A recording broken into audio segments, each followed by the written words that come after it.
Hi guys! Magandang gabi! Welcome back po dito sa Gandara Sir Channel for Showbiz Update. Andito na naman nga po akong muli nagbabalik. Ang nagmamaganda ninyo kachismasang Kim Pao, wala na nga pong iba.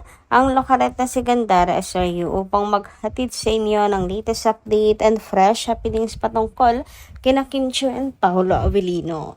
And para nga po sa gabing ito ang tatalakayin natin at pag-uusapan ay mayroon nga pong kinalaman dito sa seguridad ni Chinita Princess sa kanya pong naging event kanina sa Pure Gold, di ba, Kim Pao? And syempre ilang kaganapan sa kanya sa nasabing event. Pero bago po ang lahat, sa mga hindi pa nakaka-subscribe sa ating channel, maaari lamang na pindutin po ninyo ang subscribe button natin at notification bell na nariyan po sa baba upang kayo ay maging updated at ma-notify tuwing may bago tayong chika at balita hinggil sa Kim Pao. Basta mga balita na may kinalaman po kina Kim Chiu and Paolo Avellino, sagot na po natin yan. And unahin na nga natin pag-usapan ngayon mga Kim Pao ang tungkol dito sa ginagamit ng mga bashers laban po kay Chinita Princess dahil sa kanyang naging pahayag. Sabi nga dito, funny how people always bring up a 2020 meme clip whenever Kim Chiu speaks up. As if one confusing analogy suddenly removes her right to think, speak, and question what's happening in the country. Kaya nga wala na po silang ibang maiba to po kay Kim Chiu. Lagi pong ibinabalik ang meme sa kanya mga ka-Kim Pao. At sinasabi pa na sa Senado meron ding batas. Batas na hindi abot ng kaalaman ni Kim Chiu kaya dapat ay manahimik na lang. Talagang inaatake po talaga siya ngayon at nakakalungkot man isipin pero pinagkakaisahan po ng mga Bisaya ngayon si Kim na para bang ang laki ng kasalanan ni Kim Chiu sa kanila. Samantalang si Kim po nung magka-problema sa Cebu, hindi po nagdalawang isip na tumulong mga ka-Kim Pao. Si Kim po ay tumutulong sa abot ng kanyang mga kaya, sa kanyang mga kababayan, pero tila sila po ang umaabandona ngayon kay Chinita Princess. Well, si Kim naman hindi po humihingi ng kapalit kapag siya po ay namamahagi ng tulong, kapag siya ay namamahagi ng blessings. Pero nakakalungkot lang na dahil sa naging opinion niya nakalimutan na po ata ng mga tao kung gaano kabuti ang puso ni Kim Chiu. Samantala, sabi naman dito, Kim has long been unafraid of the DDS. Kim has long been unafraid of losing supporters. Not everything is about career and money. For Kim, the nation first before the self. You should be proud of her. Nako, sa true. Kaya naman sabi ko, 'di ba, sa mga nakaraang vlog natin, di bali nang walang matirang supporters si Chinita Princess kung nagkikipagplastikan lang din naman, kung mga traitor lang din naman at mga hindi totoo, hindi loyal, mga ka-Kim Pao. 'Di ba? Di bali na lang na walang matira. Kaya talagang sabi ni Kim, ayan, at the end of the day, lahat yan sila mawawala. Kaya dapat you never lose yourself kasi at the end of the day, ikaw lang din naman. And ang konteksto naman ni Chinita Princess, hindi na yan patungkol sa kasikatan, sa kanyang career, sa pera, mga Kim Pao, kundi sa atin po, sa kinabukasan ng new generation, sa kinabukasan ng Pilipinas, para po sa ating lahat ng mamamayan. Diba?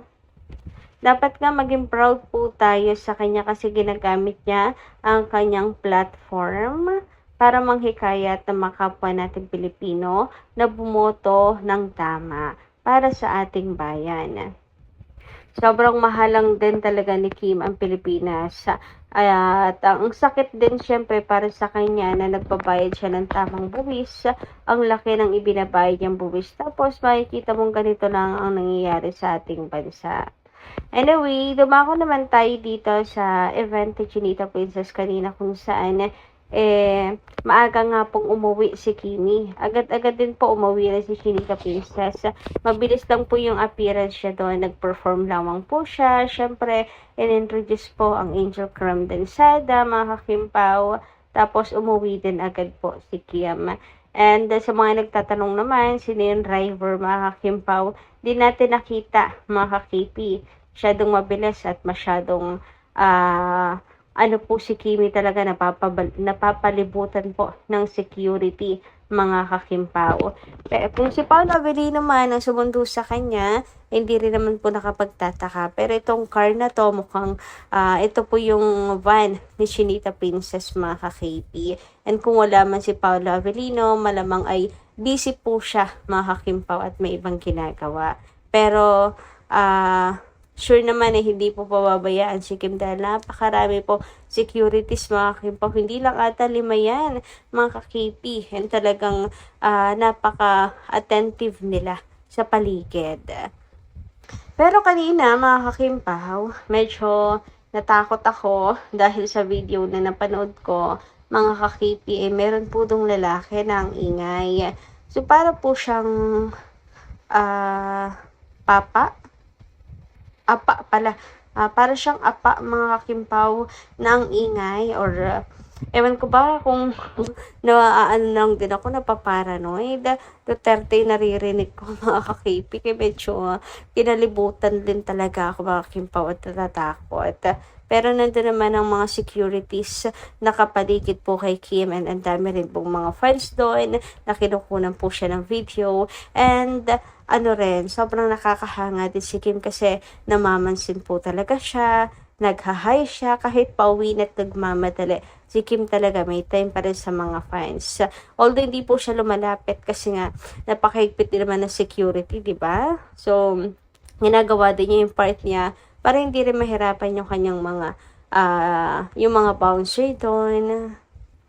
Pero nag-hi siya, nakikipag-usap siya, mga kakimpaw. So, eto nga yung video, mga kakipi ko, sa maririnig ko dito na meron pong lalaki na maingay, mga kakimpaw. So, credit pala dito kay Wayna. And pakinggan nyo to, mga kakipi.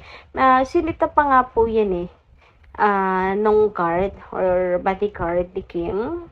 Silita pa siya ng kuya, parang ganon. Hoy kuya, ganyan So, meron pa po silang sinita. Kita nyo dito talagang mula likod hanggang harap, gilid, talagang ingat na ingat po sila kay Kim. And then, bibilis din talaga ng kanilang kilos at ang lalaki ng kanilang mga katawan, mga kakimpaw. So, yung maaga po niyang pag-uwi, hindi po natin alam ang dahilan, mga kakipi, kung bakit sobrang bilis lang ni Kim. Baka meron pa po siyang ibang gagawin or meron pa siyang dadaanan, mga kakimpaw, or magpapahinga na lamang din, or baka po nag-chat si Happy. Nag-chat si Happy. Or basta alam niyo naman si Chinita Princess, 'di ba?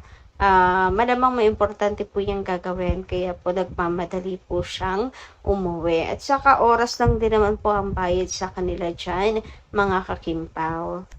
So, narito pala yung video, mga kakipi, at pakinggan nyo na lang din yung sound, mga kakimpaw.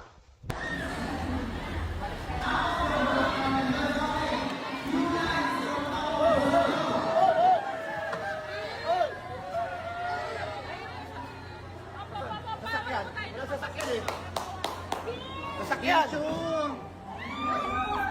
Standby nyo muna ako dito. Standby nyo muna po. Bigit. Kini.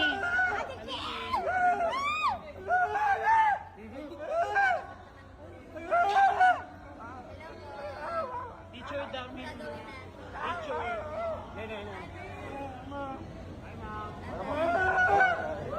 Kuya.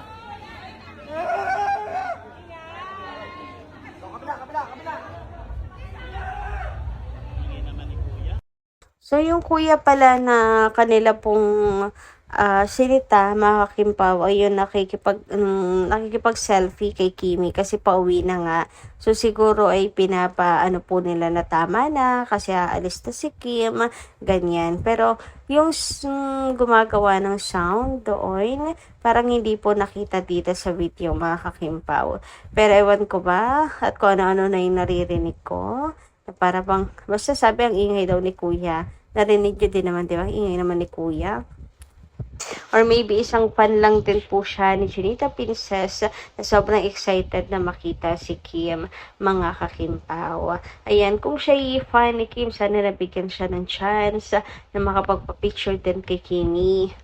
Pero, ayun, nagmamadali din kasi talaga si Kim. And para rin po sa kanyang seguridad. Kasi nga masyadong mainit ngayon si Chinita Princess sa mga bashers.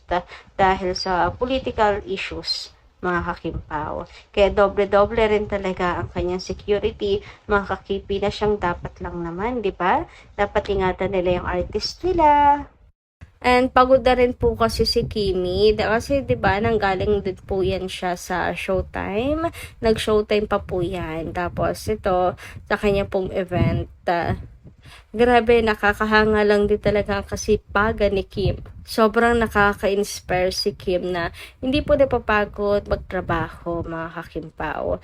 Anyway, hanggang dito lang po muna ating update. Maraming salamat po guys sa inyong pakikinig at kita-kits po muli sa mga susunod pa po natin, chika. Maraming salamat at ingat po kayo palagi.